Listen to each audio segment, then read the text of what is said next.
What is going on, my fitness fam? Coach Jay in the house, my house. Welcome back for another edition of WTF Wednesday. Where's the Facts Wednesday? So I've had this question probably asked to me, or probably at least 2 or 3 times over the past week already. And question is, should I work out every day? And there is no right or wrong answer. I guess it kind of depends on a bunch of different factors. Number one, what kind of workouts are you doing? Are you doing the same workouts over and over again? Are you training for something specific? Like, are you like an elite athlete? So the answers can vary from trainer to trainer. However, ideally, I'm not gonna be the person that tells you not to work out. Ideally, I'd love to have you being healthy, active, and doing something active daily. Now, what I would recommend is that you do not do the same workout over and over and over again every day. We need to challenge the body.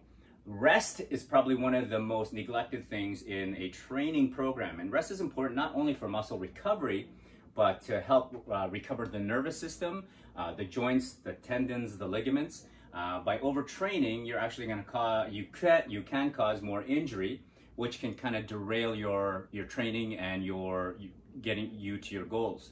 So we got to be careful. There's a fine line with overtraining and training every day. Now, the physical activity guide says you should be doing something physical every day for about 30 minutes a day. All right. Now, if you're doing, as I mentioned, if you're doing the same thing over and over, that repetition is going to cause, it can cause some muscle injury and damage and slow things down for you. So depending on what kind of workouts you're doing, I would recommend, usually from the science that I've read, is 3 days on, 1 day off. 3 days on, 1 day off. All right. So doing a HIIT program and then doing a bodybuilding program. So mixing up the workouts, I'm totally okay with you guys doing that. Going for a light jog, maybe going for a swim with the family, a bike ride, whatever it may be. If you're doing something active every day, that is totally okay. Just don't do the same thing over and over and over again. All right. So we want to challenge the body. We want to shock the system, but we also want to give that body enough time to recover and rest. All right. And then of course that comes in with the nutrition and the recovery. All right. So you might see those elite athletes that are training every day, but they're also investing a lot of money in recovery programs. All right. So for us average Joes, again, I would probably go 3 days on, 1 day off to allow for recovery. And that 1 day off doesn't mean just laying on your butt and, channel surfing. That could include, like I said, maybe a yoga class, maybe some stretching, some active release, going for a walk with the family, whatever it may be. All right. So again, depends. There is no right or wrong answer with this one. It depends on the individual, it depends on the training program, it depends on your goals.